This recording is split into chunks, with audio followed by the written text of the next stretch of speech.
Yeah. So December 12th. Yes, it's going so fast, right? Yeah, it's kind of ridiculous. Are you ready do you have a long list of things to do? You ready for Christmas? I have a little list of things to do, and I'm not ready, but I have 12 days, 13 days. Yeah, the 13 days, yeah. And what do you do usually? What do you have to have ready? Oh, well, we're gonna set up a Christmas tree, I think, and got to do some shopping. I'm sending out Christmas cards this year, so I got to do that. That's a new thing for me. I don't usually send Oh, out you've Christmas never cards. done that, really? Oh, I've done it. I've done it before occasionally, but this year I decided Yeah, that definitely I was going to send out at least 20, probably that's maybe good. more. Yeah. Yeah, that's good. Yeah. What Christmas about cards. you? Yeah, we took pictures. I think I've sent Christmas cards. We've sent Christmas cards. It's an American thing. In France, we send New Year's cards, and Mm, actually we do it in January. You have all January to do it from the 1st to the 31st is when you send people your we call it les vœux, your wishes for the new year. And oh, okay. here it's yeah. So since we've been living here, I've done some Christmas cards, but I'm liking um, New Year's cards like better. Hmm. Just a letter to close the year that is closing, and then Hmm. how you're launching into the new year. Hmm. Yeah. Although I think it's because of Jesus and Christmas and all of that that people like to send it before Christmas. Hmm. But I've started receiving them. I've received quite a lot already.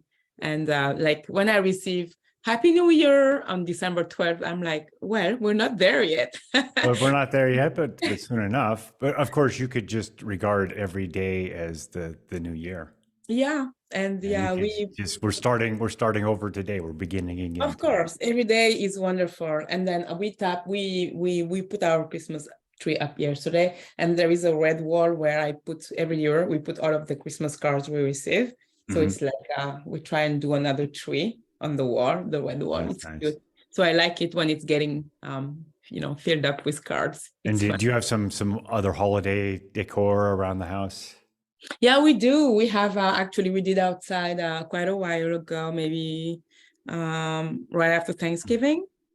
And I have a tree and then, little Christmas decors here and there. So I'm not, lights on the house too?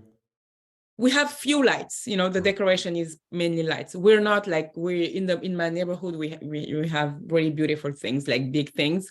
And again, that's a new thing for us because in France, you don't decorate, you do a tree, you put up a tree and a small Yeah. tree.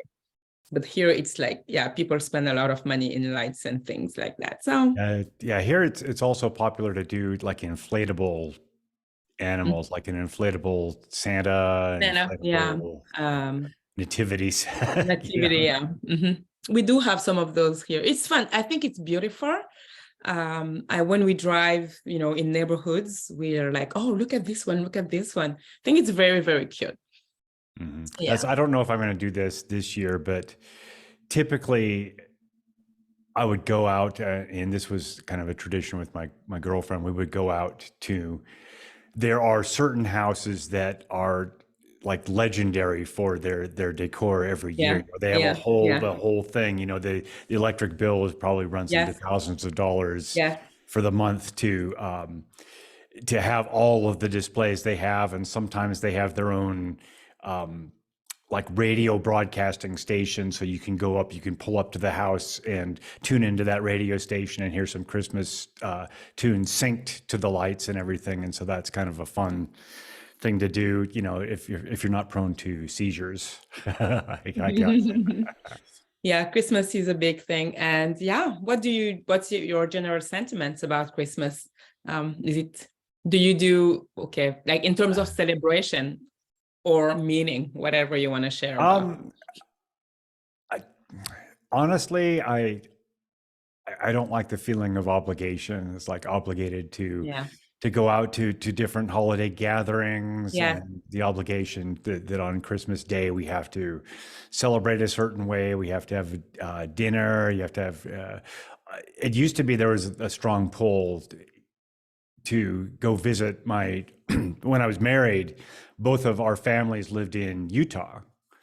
And so we would take typically a pilgrimage to Utah, drive out there, pick somebody's house who would stay over and have Christmas with them and visit all of the family, all of the extended family, because that's a Utah thing. Whether or not you're Mormon, there's that culture where you want to visit your entire family. And so there's that sort of obligation. But I think as we've gotten older and now, obviously Jennifer and I are divorced. We've been divorced for 6 years, but we kind of got out of that after her siblings became grandparents. And so now they have their own extended family, and it's not so much Jennifer's mom and her brothers and sisters together. And that's kind of the same thing with my family as well.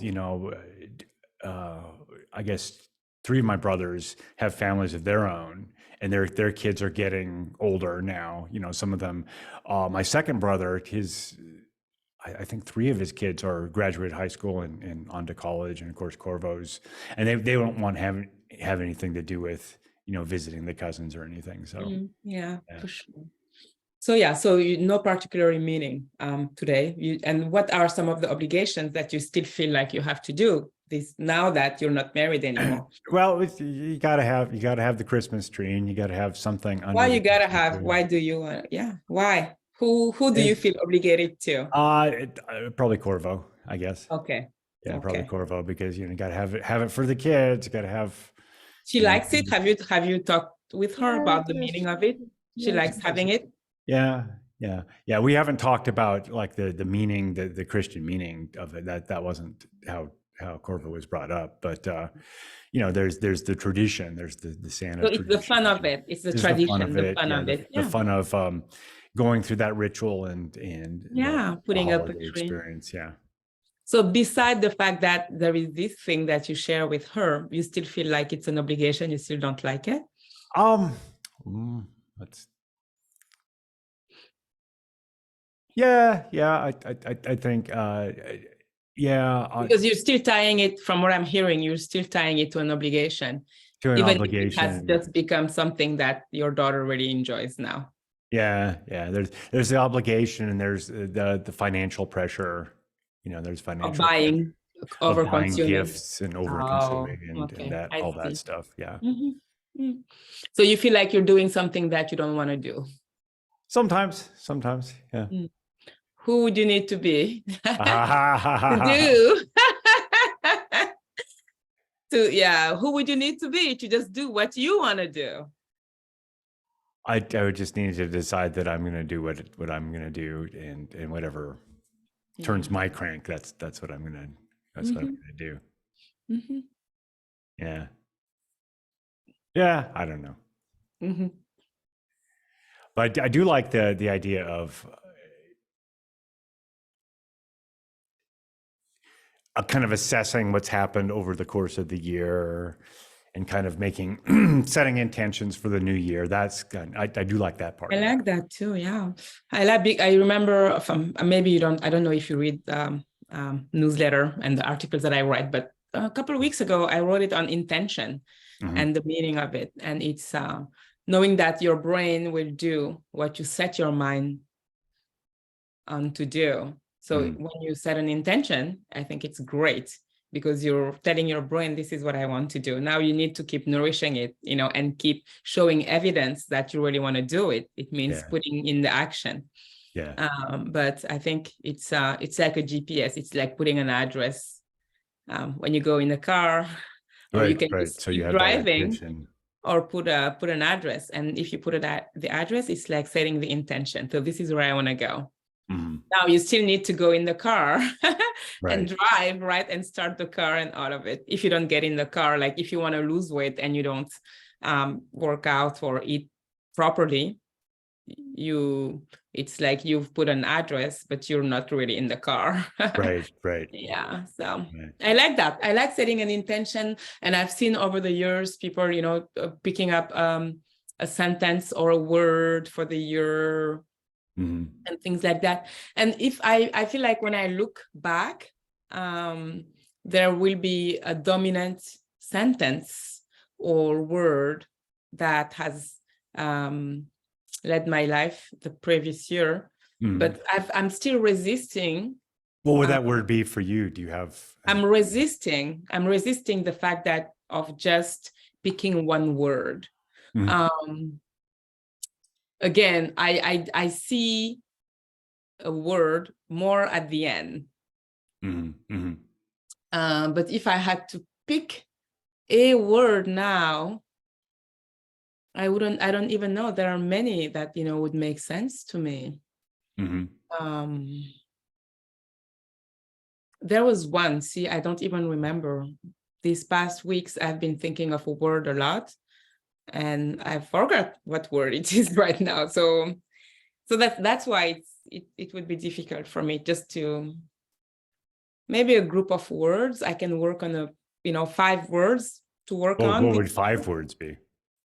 It will take some, intention or sitting and reflecting, assessment, not just something like that. I think it will take some time for me. I can, and I will do that.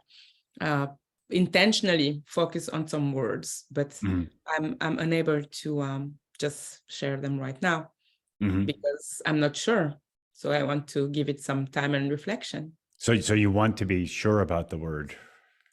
I don't want to be sure about the word, but I want to be in the state of mind where I am intentionally thinking and planning and giving an intention of where I want my life to be next year.